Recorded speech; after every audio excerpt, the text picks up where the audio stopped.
جنگ ایجاد جنگ ضربه وارد کردن یک طرفه نیست প্রিয় দর্শক আসসালামু আলাইকুম এক মুহূর্ত চোখ সরাবেন না গভীর শ্বাস নিন তারপর সেটাও থামিয়ে রাখুন কারণ ঠিক এই সময়টাতেই আপনি যখন এই ভিডিওটি দেখছেন ইরানের বিশাল মরুভূমির বুক চিরে ধীরে ধীরে নড়ে চড়ে উঠছে কয়েক হাজার টন ওজনের ভয়ঙ্কর ব্যালিস্টিক মিসাইল মাটির নিচে লুকিয়ে থাকা সাইলোগুলোর মুখ খুলে যাচ্ছে একের পর এক অন্ধকারে ঢাকা হাইওয়ে ধরে এগিয়ে চলেছে সারি সারি ট্রাক বাইরে থেকে সাধারণ মনে হলেও সেগুলোর ভেতর নেই কোনো খাদ্যশস্য বা বাণিজ্যিক পণ্য ওগুলো বহন করছে এমন অস্ত্র যা দিয়ে পৃথিবীর সবচেয়ে উচ্চাকাঙ্ক্ষী সামরিক স্বপ্ন মুহূর্তে ছারখার করে দেয়া যায়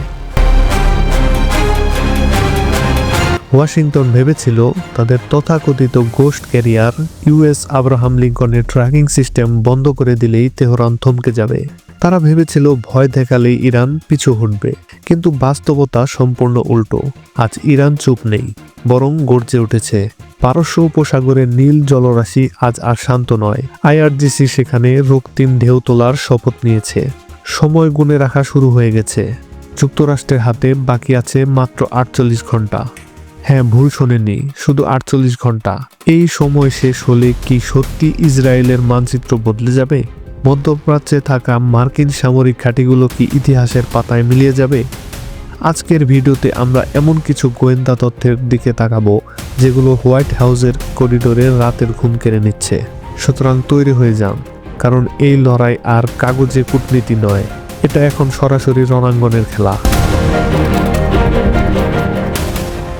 বর্তমান বৈশ্বিক পরিস্থিতিতে অনেকেই আতঙ্কিত কেউ কেউ আবার রোমাঞ্চিত কিন্তু বাস্তবতা হচ্ছে যুক্তরাষ্ট্রের একক আধিপত্যের যুগ দ্রুত শেষের দিকে এগোচ্ছে গত 24 ঘন্টায় যে স্যাটেলাইট ইমেজগুলো সামনে এসেছে সেগুলো দেখে পেন্টাগন শীর্ষ জেনারেলদের শরীর বেয়ে শীতল স্রোত নেমে গেছে প্রকাশ্যে তারা বলছে ইরান ডিফেন্সিভ পজিশনে আছে কিন্তু বাস্তব চিত্র ভিন্ন আমি আপনাদের দায়িত্ব নিয়ে বলছি ইরান এবার প্রতিরক্ষায় নয় বরং আক্রমণের প্রস্তুতিতে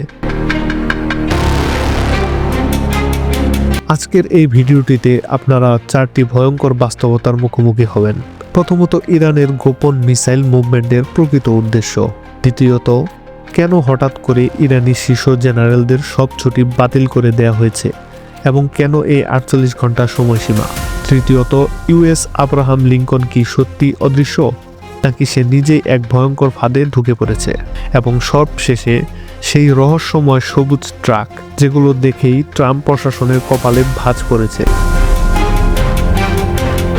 দর্শক সোশ্যাল মিডিয়ায় ভাইরাল হওয়া সেই ভিডিওগুলো কি আপনারা দেখেছেন পাহাড়ের ভেতর দিয়ে লম্বা টানেলের মধ্যে সারি সারি মিসাইল লঞ্চার এগিয়ে যাচ্ছে পশ্চিমা বিশ্লেষকরা এটাকে বলছে রুটিন প্রিপারেশন কিন্তু বাস্তবে এটা হচ্ছে ফাইনাল কাউন্টডাউন আইআরজিসি এর এরোস্পেস ফোর্স আর ঘাঁটিতে বসে নেই 2025 সালের মাঝামাঝি সময়ে ইরান যে সক্ষমতার ইঙ্গিত দিয়েছিল 2026 সালের এই জানুয়ারিতে এসে তারা সেটার পূর্ণরূপ দেখাতে প্রস্তুত ড্রোন আর মিসাইলগুলো নতুন করে পজিশনিং করা হচ্ছে কেন কারণ ইরান জানে শত্রু যখন দরজায় কড়া নাড়ে তখন শুধু অপেক্ষা করলে চলে না আগে আঘাত করতে হয় মার্কিন রাডার এড়ানোর জন্য ইরান তাদের অস্ত্র এমন সব স্থানে ছড়িয়ে দিয়েছে যা সিআইএ এর কল্পনাকেও হার মানায় পশ্চিমারা একে বলছে সার্ভাইভাল মোড কিন্তু বাস্তব হচ্ছে এটি হান্টার মোড বাঘ থেমে থাকলে সেটা দুর্বলতার লক্ষণ নয় ওটা লাভ দেওয়ার আগে নিঃশব্দ প্রস্তুতি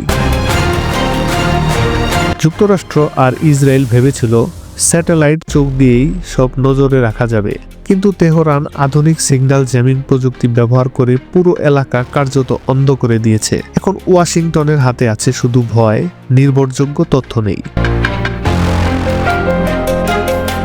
এবার শুনুন সবচেয়ে ভয়ঙ্কর খবরটি তেহরানের সুপ্রিম কমান্ড কাউন্সিল থেকে জারি হয়েছে এমার্জেন্সি রেড অ্যালার্ট সব জেনারেল সব লজিস্টিক কমান্ডার সবার ছুটি বাতিল 48 ঘন্টার মধ্যে ফ্রন্ট লাইনে উপস্থিত থাকার নির্দেশ এর মানে একটাই যুদ্ধের ঘন্টা বেজে গেছে আজ ইরানের ঘরে ঘরে শোকের প্রস্তুতি নয় যুদ্ধের উন্মাদনা তাদের স্লোগান স্পষ্ট বিজয় নয়তো শাহাদাত এই 48 ঘন্টাই সেই সময় যখন ইতিহাস নতুনভাবে লেখা হয় পেন্টাগনের গোয়েন্দারা হিসাব কষে চলছে এই সময় শেষে আকাশ কার হবে তেহরানের না তেল আবিবের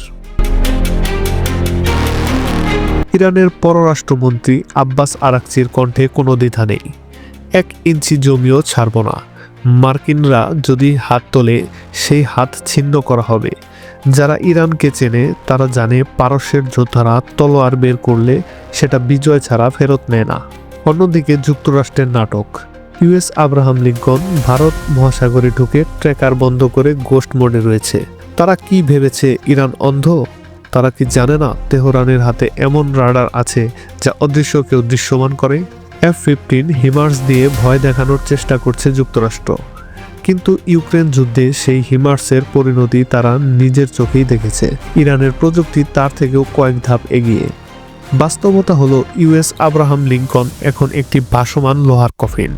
ফাত্তাহ-2 হাইপারসনিক মিসাইল যদি ছোড়া হয়, সেকেন্ডের মধ্যেই সেই রণতরী সাগরের তলায় ইতিহাস হয়ে যাবে। আর এবার আসি সেই সবুজ ট্রাকের কথায়।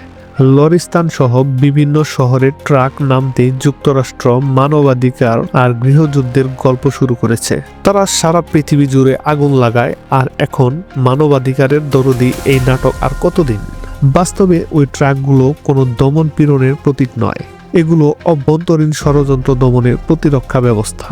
ট্রাম্প প্রশাসন ইরানের ভেতরে অস্থিরতা তৈরির চেষ্টা করছে, কিন্তু তারা ভুলে গেছে ইরান ইরাক নয়, লিবিয়াও নয়। এখানে প্রতিটি নাগরিকই এক একজন সৈনিক। মাটির নিচে লুকিয়ে থাকা মিসাইল সিটিগুলো যখন একে একে জেগে উঠবে, তখন ওয়াশিংটনের ওয়ার রুমে আতঙ্ক ছড়িয়ে পড়বে। ইরানের ড্রোনগুলো শুধু নজরদারি করে না, ওগুলো শত্রু জাহাজকে পানির নিচে পাঠানোর ক্ষমতা রাখে। সময় দ্রুত শেষ হয়ে আসছে। মিসাইলগুলো এখন টার্গেট লক করে আছে। ইউএস আব্রাহাম লিঙ্কন হয়তো ভাবছে সে নিরাপদ, কিন্তু ইরানের ড্রোন ইতিমধ্যেই তার মাথার উপর চক্কর দিচ্ছে। এই 48 ঘন্টা বদলে দিতে পারে পৃথিবীর ক্ষমতার মানচিত্র।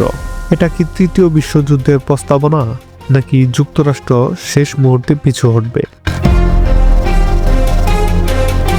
একটি বিষয় নিশ্চিত, এই প্রস্তুতি শুধু অস্ত্রের নয়, এটা একটি নতুন বিশ্ব ব্যবস্থার জন্মের ইঙ্গিত। মধ্যপ্রাচ্যের বালু সাক্ষী দিচ্ছে একক পরাশক্তির দম্ভ ভাঙার সময় এসে গেছে। ইতিহাস বলে, যখন কোনো জাতি দেয়ালে পিঠ ঠেকে গেলে অল আউট খেলতে নামে, তখন মানচিত্র বদলায়। দর্শক, শেষ প্রশ্নটা আপনাদের জন্য। আপনারা কি প্রস্তুত সেই ইতিহাসের সাক্ষী হতে? আমি আসমাউল হোসেন আজ এখানেই শেষ করছি। আন্তর্জাতিক সামরিক ও ভূরাজনৈতিক বিষয়ক ভিডিও পেতে ডিফেন্স আপডেট বাই আসমাউল চ্যানেলটির সাথেই থাকুন। আল্লাহ হাফেজ।